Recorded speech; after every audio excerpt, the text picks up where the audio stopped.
uma antologia de leituras das palavras de Deus Todo-Poderoso.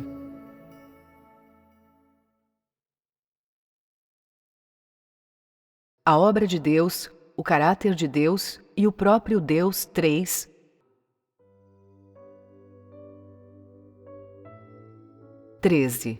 O Senhor Jesus come pão e explica as Escrituras após a sua ressurreição. Lucas, capítulo 24, versículos de 30 a 32. Estando com eles à mesa, tomou o pão e o abençoou, e partindo-o, lhe dava. Abriram-se-lhes então os olhos, e o reconheceram. Nisto ele desapareceu de diante deles. E disseram um para o outro: Porventura não se nos abrava o coração, quando pelo caminho nos falava, e quando nos abria as Escrituras? 14. Os discípulos dão ao Senhor Jesus peixe assado para comer. Lucas, capítulo 24, versículos de 36 a 43. Enquanto ainda falavam nisso, o próprio Jesus se apresentou no meio deles e disse-lhes: Paz seja convosco. Mas eles, espantados e atemorizados, pensavam que viam algum espírito.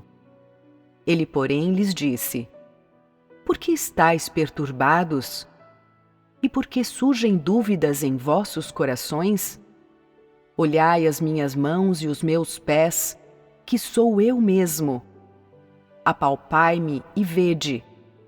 Porque um espírito não tem carne nem ossos, como percebeis que eu tenho? E dizendo isso, mostrou-lhes as mãos e os pés. Não acreditando eles ainda por causa da alegria, e estando admirados, perguntou-lhes Jesus: Tendes aqui alguma coisa que comer? Então lhe deram um pedaço de peixe assado, o qual ele tomou e comeu diante deles. Em seguida, vamos examinar as passagens da Escritura acima. A primeira é um relato do Senhor Jesus comendo pão e explicando as Escrituras depois de sua ressurreição, e a segunda passagem relata o Senhor Jesus comendo peixe assado. Que tipo de ajuda essas duas passagens oferecem para conhecer o caráter de Deus? Vocês conseguem imaginar o tipo de imagem que vocês obtêm com essas descrições do Senhor Jesus comendo pão e depois peixe assado? Vocês conseguem imaginar se o Senhor Jesus estivesse em pé na sua frente comendo pão, como vocês poderiam se sentir? Ou se ele estivesse comendo com vocês na mesma mesa, comendo peixe e pão junto com as pessoas, que sentimento você teria nesse momento? Se você acha que estaria muito perto do Senhor, que ele seria muito íntimo para você, então esse sentimento está correto. Este é exatamente o fruto que o Senhor Jesus quis dar ao comer pão e peixe diante da multidão após a sua ressurreição. Se o Senhor Jesus tivesse apenas falado com as pessoas após a ressurreição, se elas não pudessem sentir a sua carne e seus ossos, mas sentissem que ele era um espírito inalcançável, como se sentiriam? Não ficariam decepcionadas? E quando as pessoas ficassem decepcionadas, não se sentiriam abandonadas? Não sentiriam uma distância em relação ao Senhor Jesus Cristo? Que tipo de impacto negativo essa distância criaria no relacionamento das pessoas com Deus? Elas de certo sentiriam medo, não ousariam aproximar-se dele e teriam uma atitude de mantê-lo a uma distância respeitosa. A partir de então, cortariam seu relacionamento íntimo com o Senhor Jesus Cristo e voltariam a um relacionamento entre a humanidade e Deus no céu, como era antes da Era da Graça. O corpo espiritual que as pessoas não podiam tocar nem sentir levaria à erradicação da sua intimidade com Deus e também faria com que deixasse de existir esse relacionamento íntimo, estabelecido durante o tempo em que o Senhor Jesus Cristo viveu na carne, sem distância entre ele e os humanos.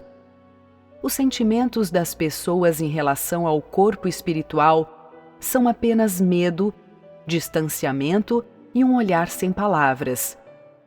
Elas não se atrevem a se aproximar ou a ter um diálogo com ele, muito menos seguir, confiar ou ter esperança nele.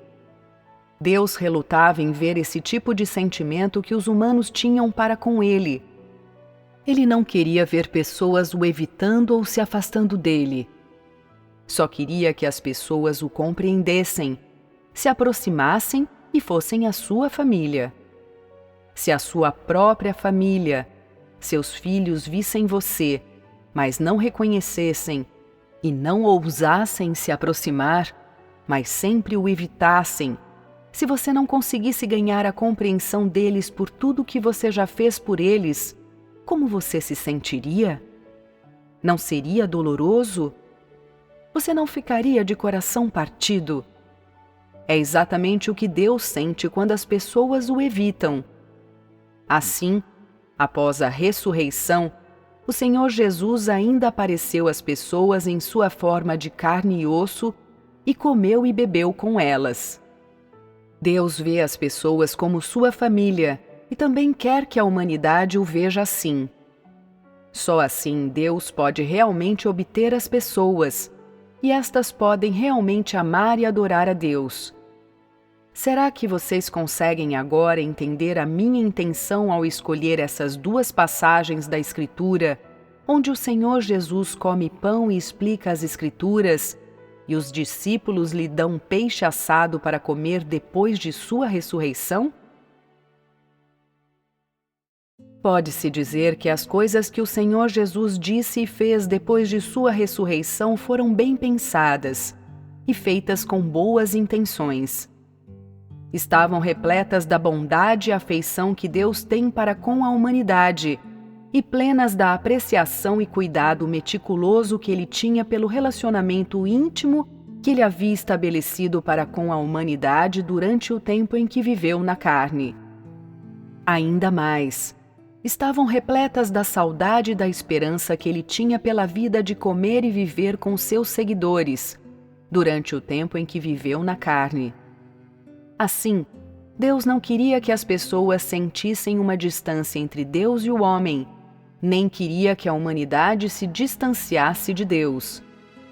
Mais ainda, ele não queria que a humanidade sentisse que o Senhor Jesus, após a sua ressurreição, não fosse o mesmo Senhor que era tão íntimo das pessoas, que ele não estava mais junto com a humanidade porque havia retornado ao mundo espiritual, retornado ao Pai que as pessoas jamais poderiam ver ou alcançar.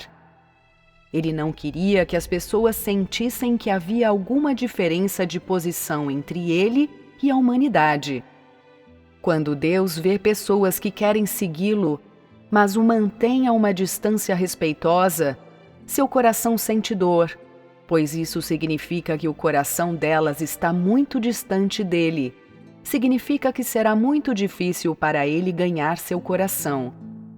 Assim, se ele tivesse aparecido para pessoas em um corpo espiritual que elas não pudessem ver ou tocar, isso teria mais uma vez distanciado o homem de Deus e teria levado a humanidade a erroneamente ver Cristo, após a sua ressurreição, como mais elevado, alguém de uma espécie diferente dos humanos, alguém que não poderia mais sentar à mesma mesa e comer junto com os homens, porque os humanos são pecaminosos, imundos e nunca podem se aproximar de Deus. Para eliminar esses mal-entendidos da humanidade, o Senhor Jesus fez uma série de coisas que fazia com frequência quando vivia na carne, conforme registrado na Bíblia. Tomou o pão e o abençoou, e partindo-o, lhe o dava. Ele também explicou as Escrituras para eles, tal como ele costumava fazer. Todas essas ações do Senhor Jesus fizeram com que todas as pessoas que o viam sentissem que o Senhor não havia mudado, que ele ainda era o mesmo Senhor Jesus. Embora ele tivesse sido pregado na cruz e experimentado a morte, ele havia ressuscitado e não abandonado a humanidade. Ele havia retornado para estar entre os humanos e nada nele havia mudado. O Filho do Homem de pé diante das pessoas ainda era o mesmo Senhor Jesus. Sua conduta e sua conversa com as pessoas pareciam tão familiares. Ele continuava repleto de bondade, graça e tolerância. Ainda era aquele Senhor Jesus que amava os outros tal como amava a si mesmo, que era capaz de perdoar a humanidade 70 vezes 7. Como sempre, ele comeu com as pessoas, discutiu as Escrituras com elas e, o mais importante, tal como antes, ele era feito de carne e osso e podia ser visto e tocado.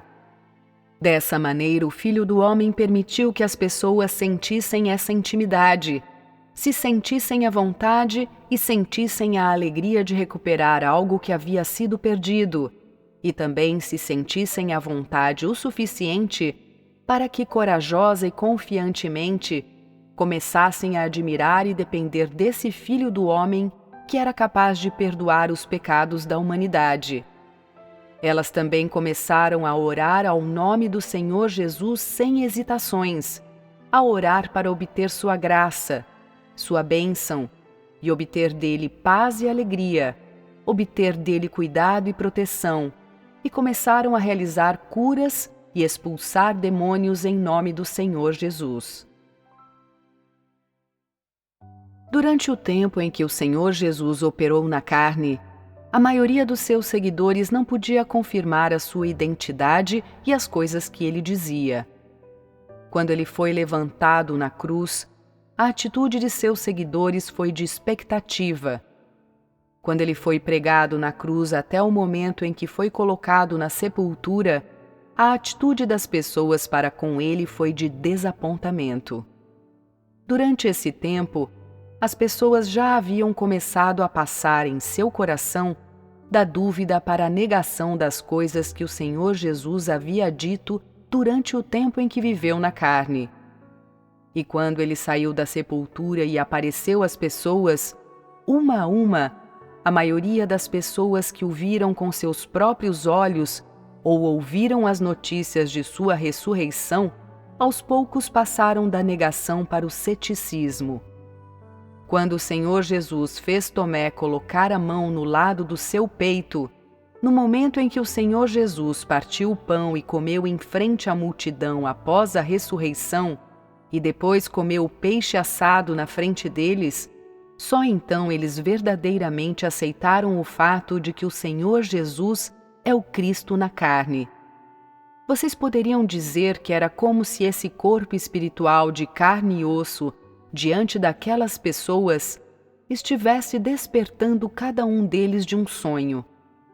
O Filho do Homem de pé diante deles era aquele que existira desde tempos imemoriais. Ele tinha uma forma, era de carne e osso, e ele já tinha vivido e comido com a humanidade por longo tempo. Nesse momento, as pessoas sentiram que a existência dele era tão real, tão maravilhosa. Ficaram alegres e felizes, e ao mesmo tempo cheios de emoção. A sua reaparição permitiu que as pessoas realmente enxergassem a sua humildade, sentissem a sua proximidade e o seu anseio, seu apego à humanidade.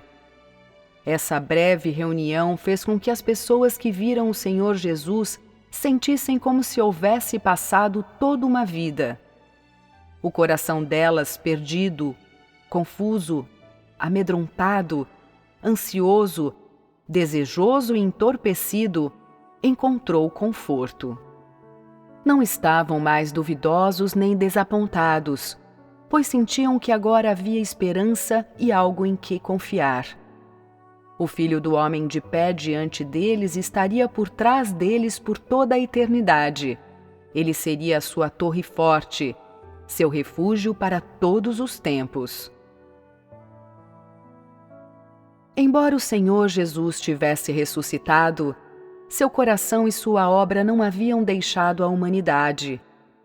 Ele disse às pessoas com a sua aparição que qualquer que fosse a forma em que ele existisse, ele acompanharia as pessoas, andaria com elas, estaria com elas em todos os momentos e em todos os lugares. E em todos os momentos e em todos os lugares, ele proveria para a humanidade e a pastorearia, permitiria que as pessoas o vissem e o tocassem, e garantiria que elas nunca mais se sentiriam desamparadas. O Senhor Jesus também queria que as pessoas soubessem disso. A vida delas neste mundo não está sozinha. A humanidade conta com o cuidado de Deus. Deus está com ela. As pessoas sempre podem se apoiar em Deus. Ele é a família de cada um dos seus seguidores. Contando com Deus para se apoiar, a humanidade não será mais solitária nem desamparada, e aqueles que o aceitarem como oferecimento pelos seus pecados não mais estarão presos ao pecado. Aos olhos humanos, essas partes da obra que o Senhor Jesus realizou depois de sua ressurreição foram coisas muito pequenas, mas da maneira como eu vejo, cada uma dessas coisas foi tão significativa, tão valiosa, todas tão importantes e relevantes. Embora o tempo do Senhor Jesus de operar na carne estivesse cheio de dificuldades e sofrimentos, através da sua aparição no seu corpo espiritual de carne e osso, ele realizou plena e perfeitamente a sua obra daquele tempo de vida na carne para redimir a humanidade. Ele começou seu ministério tornando-se carne e concluiu seu ministério aparecendo à humanidade na sua forma carnal. Ele anunciou a Era da Graça, ele iniciou a Era da Graça através de sua identidade como Cristo. Por meio de sua identidade como Cristo, ele realizou a obra na Era da Graça e fortaleceu e conduziu todos os seus seguidores na Era da Graça. Pode-se dizer acerca da obra de Deus que ele realmente termina aquilo que ele inicia. Existem passos, existe um plano e é repleto da sabedoria de Deus, da sua onipotência e dos seus feitos maravilhosos. Também está repleta do amor e da misericórdia de Deus. Naturalmente, o principal fio que corre através de toda a obra de Deus é o seu cuidado pela humanidade. É permeado pelos seus sentimentos de preocupação que ele nunca pode deixar de lado. Nesses versículos da Bíblia, em cada coisa que o Senhor Jesus fez após a ressurreição, o que foi revelado foram as imutáveis esperanças de Deus e a sua preocupação com a humanidade, assim como o cuidado meticuloso de Deus e seu apreço pelos humanos. Até agora, nada disso mudou. Vocês conseguem ver isso? Quando vocês veem isso, seu coração não se aproxima automaticamente de Deus? Se vocês vivessem naquela época e o Senhor Jesus aparecesse a vocês depois da ressurreição, em uma forma tangível para que vocês vissem, e se ele se sentasse diante de vocês, comesse pão e peixe e explicasse as Escrituras para vocês, falasse com vocês, como vocês se sentiriam? Vocês se sentiriam felizes? Ou talvez culpados? Os mal-entendidos anteriores e a tendência a evitar Deus, os conflitos e as dúvidas relativas a Deus, tudo isso não iria simplesmente desaparecer? O relacionamento entre Deus e o homem não se tornaria mais adequado? Através da interpretação desses poucos capítulos da Bíblia, vocês descobriram alguma falha no caráter de Deus? Descobriram alguma adulteração do amor de Deus? Viram algum engano ou algum mal na onipotência ou na sabedoria de Deus? Certamente não. Agora vocês podem dizer com certeza que Deus é santo? Podem dizer com certeza que as emoções de Deus são todas reveladoras da sua essência e seu caráter? Espero que depois de ler essas palavras, o que vocês compreenderam delas ajude vocês e lhes traga benefícios na sua busca de uma mudança de caráter e um temor a Deus. Também espero que essas palavras lhes deem frutos que cresçam dia a dia e que no processo dessa busca tragam vocês cada vez mais perto de Deus, cada vez mais perto do padrão que Deus exige, de modo que vocês não fiquem mais entediados com a busca da verdade e não mais sintam que a busca da verdade e de uma mudança de caráter é algo problemático ou uma coisa supérflua. Ao contrário, é a expressão do verdadeiro caráter de Deus e da essência sagrada de Deus que motiva vocês a ansiar pela luz, ansiar pela justiça e a aspirar a buscar a verdade, a buscar cumprir a vontade de Deus e a tornar-se homens ganhos por Deus, tornar-se pessoas reais. Hoje falamos sobre algumas coisas que Deus fez na Era da Graça, quando Ele encarnou pela primeira vez. A partir dessas coisas, vimos o caráter que Ele expressou e revelou na carne, bem como cada aspecto do que Ele tem e é. Todos esses aspectos do que Ele tem e é parecem muito humanizados, mas a realidade é que a essência de tudo o que Ele revelou e expressou é inseparável do seu próprio caráter. Cada método e cada aspecto do Deus encarnado expressando seu caráter na humanidade está inextricavelmente ligado à sua própria essência. Assim, é muito importante que Deus tenha vindo para a humanidade por meio da encarnação, e a obra que Ele fez enquanto vivia na carne também é muito importante.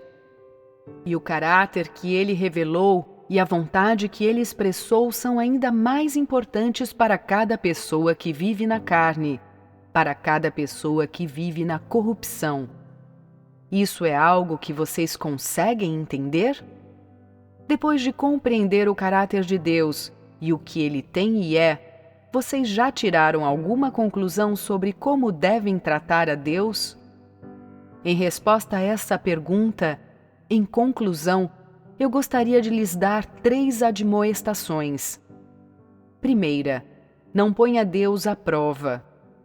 Não importa o quanto você compreenda sobre Deus, não importa o quanto você saiba sobre o seu caráter, não o ponha à prova de maneira nenhuma. Segunda, não lute com Deus por status. Não importa que tipo de status Deus lhe dê, ou que tipo de tarefa Ele lhe confia, que tipo de dever que Ele levanta você para realizar, e não importa o quanto você tenha gasto e sacrificado por Deus, não queira competir com Ele por status em absoluto. Terceira, não queira competir com Deus. Não importa se você compreende ou se você pode obedecer ao que Deus faz com você, o que Ele arranja para você e as coisas que Ele traz para você. Não queira competir com Deus, de modo nenhum. Se você conseguir seguir essas 3 admoestações, você estará relativamente seguro e não irá provocar facilmente a ira de Deus. E isso é tudo que temos para compartilhar hoje.